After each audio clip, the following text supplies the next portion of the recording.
Line ಏನಿಲ್ಲ, ಯಾವುದೋ ಸಣ್ಣ ಲೈನ್ ಇದೆ ಅಷ್ಟೇ. ಅಷ್ಟು ಎಫೆಕ್ಟ್ ಕಾಣಿಸ್ಕೊಳ್ತಾ ಇಲ್ಲ. ಹಿಂಗಂದ್ರೆ ತಿರುಗಬೇಕು ನಮಗೆ.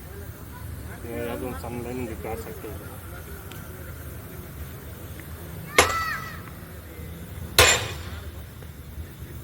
ಇದು ಒಂದು ಲೈನ್ ಇದೆ, ಅದು ಎಂಟಿ ಕಾಣಿಸ್ಕೊಳ್ತಾ ಇದೆ. ಈ ಡೈರೆಕ್ಷನ್ ನೀರು ಕಾಣಿಸ್ಕೊಳ್ತಾ ಇಲ್ಲ.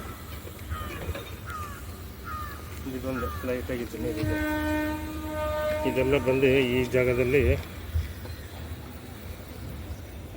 ಇಲ್ಲಿ ಜಂಕ್ಷನ್ ಆಗ್ತಾಯಿದೆ. ಬಟ್ ಜಂಕ್ಷನಲ್ಲಿ ಅಷ್ಟು ಎಫೆಕ್ಟ್ ಕಾಣಿಸ್ಕೊಳ್ತಾ ಇಲ್ಲ ನನಗೆ. ಎಫೆಕ್ಟ್ ತುಂಬ ಕಡಿಮೆ ಇದೆ. ಹಿಂಗಿದ್ರೆ ತಿರುಗಬೇಕಿದೆ, ತಿರುಗ್ತಾ ಇಲ್ಲ. ತುಂಬ ಎಫೆಕ್ಟ್ ಕಡಿಮೆ ಇದೆ. ಅದು ಅಲ್ಲಿಂದರೆ ಇಲ್ಲಿಂದ ಮಾಡಿ ಸರ್, ದೂರ ಮಾಡಿ ಸರ್.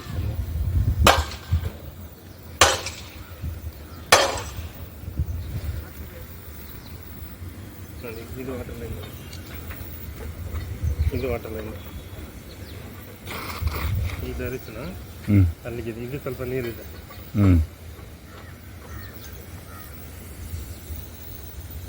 ಇದರ ಯಾವುದೇ ಗ್ಯಾಪ್ ಇಲ್ಲ. ಇದೆಲ್ಲ ಕಾಣಿಸ್ಕೊಳ್ತಾ ಇಲ್ಲ.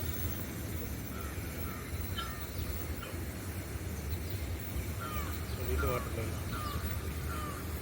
ಈ ಡೈರೆಕ್ಷನ್ ವಾಟರ್ ಲೈನ್. ಇದು ವಾಟರ್ ಲೈನ್.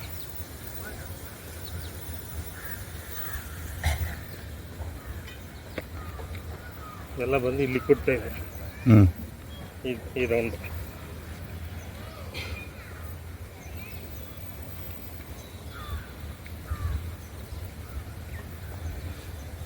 ಈ ಸೈಟಲ್ಲಿ ಇದೇ ಬೆಸ್ಟ್ ಪಾಯಿಂಟ್. ಅದು ಕಂಪೇರ್ ಮಾಡಿದ್ರೆ ಇದನ್ನೇ ಬೆಸ್ಟ್ ಪಾಯಿಂಟ್ ಇದೆ. ಅಂದರೆ ನಿಮ್ಗೆ 1 ಇಂಚ್ ಮೇಲೆ ಸಿಗುತ್ತೆ. ಅದೇ 2 ಲೈನು ವಾಟರ್ ಲೈನ್ ಇದೆ, ಮತ್ತು 2 ಲೈನ್ ಅದ್ರ ಜೊತೆಗೆ ಬೇರೆ ಲೈನ್ ಇದೆ. ಒಂದು 3 ಲೈನ್ ಜಂಕ್ಷನ್ ಆಗ್ತಾ ಇದೆ. ಬಟ್ 3 ಲೈನ್ ಸೇರ್ಬೇಕಾದ್ರೆ ನಿಮ್ಗೆ 1 ಕಾಲು 1.5 ಇಂಚ್ ಒಳಗೆ ಬರುತ್ತೆ. ಇದು ಬೇಕಾದ್ರೆ ಮಾಡಿ, ಅದು ಅಷ್ಟೇನು ಎಫೆಕ್ಟ್ ಇಲ್ಲ, ಕಡಿಮೆ ಕಾಣಿಸ್ಕೊಳ್ತಾ ಇದೆ. ಇದಾ ಎಕ್ಸಾಕ್ಟ್ ಪಾಯಿಂಟ್? ಎಕ್ಸಾಕ್ಟ್ಲಿ ನಾನು ಸೆಂಟರ್ ಮಾಡಿಸ್ಕೊಡ್ತೀನಿ ಸರ್. ಆ್ಯಕ್ಚುಲಿ ಬೇರೆ ಬೇರೆ ಮೆಥಡ್ ಇದೆ, ಎಲ್ಲ ಚೆಕ್ ಮಾಡಿ ಫೈನಲ್ ಮಾಡಿಕೊಡ್ತೀನಿ. ಬಟ್ ಪಾಯಿಂಟ್ ಸಿಗ್ತಾ ಇರೋದು ಇಲ್ಲಿನೇ.